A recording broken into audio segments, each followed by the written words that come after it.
अल्लाह के नबी सल्लल्लाहु अलैहि वसल्लम ने फरमाया, आगे फरमाते हैं कि नबी पाक अलैहिस्सलाम के साथ हम एक अंसारी के जनाजे में हाजिर हुए, कब्रिस्तान पहुंचे, कब्र की खुदाई जारी थी, तो कब्र तैयार नहीं थी, तो हम कब्र के इर्द गिर्द बैठ गए।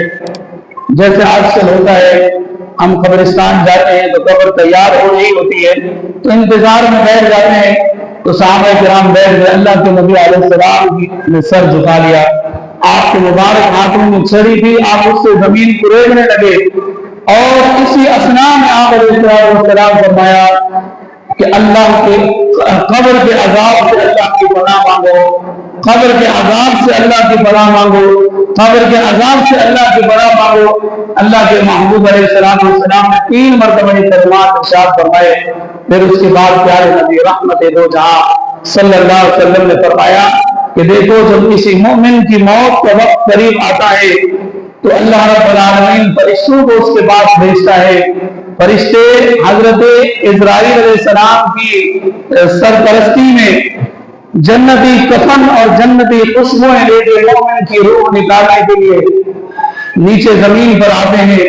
तो अल्लाह ताला उसके सामने, वो जो मरने वाला है, जो मैयत है, अल्लाह करीम उसके सामने उन फरिश्तों को दिखाता है, वो हिजाबात उठा देता है, पर्दे हट जाते हैं।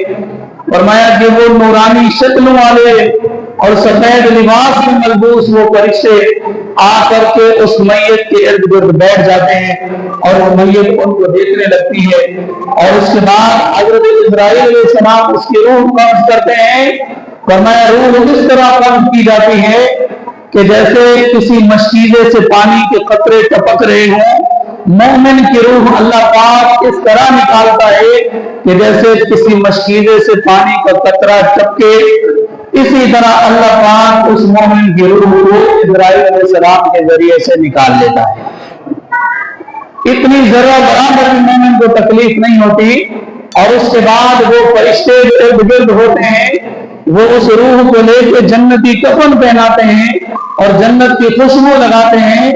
अल्लाह के नबी अलैहिस्सलाम ने फरमाया कि हर तरफ ऐसी पाकीज़ा खुशबू होती है कि वो रूह जिस तरफ से गुजरती है, फरिश्ते पूछते हैं कि ये कौन सी पाकीज़ा रूह है, ये किसकी रूह निकाल कर ले जा रहे हो? तो वो उन फरिश्तों को ये फरिश्ते जवाब देते हैं कि ये गुलाम बिन गुलाम मोमिन की रूह है जो अल्लाह पाक ने इसको इजाजत फरमाया है। तो फिर उसके बाद वो आगे जब पहले आसमान पे पहुंचते हैं, वहां फरिश्ते पूछते हैं, फिर दूसरे आसमान पे, फिर तीसरे आसमान पे, फिर चौथे आसमान पे, यहाँ तक कि वो 7वें आसमान पे जो मकाम इल्लीजीन है, जहां अहले ईमान की रूहों को रब्बुल आलमीन जो है वो रखता है, वो वहां पहुंचते हैं। और रब्बुल आलमीन फरमाता है कि मेरे बंदे के नाम आमाल को इल्लीजीन में रख दो और इसकी जो रूह है इसको वापस जमीन पे लौटा दो कि मैंने इसे मट्टी से पैदा किया, इसको वापस मट्टी में लौटा रहा हूं और क़यामत के दिन फिर मैं इसे मट्टी से ही वापस जिंदा करूंगा।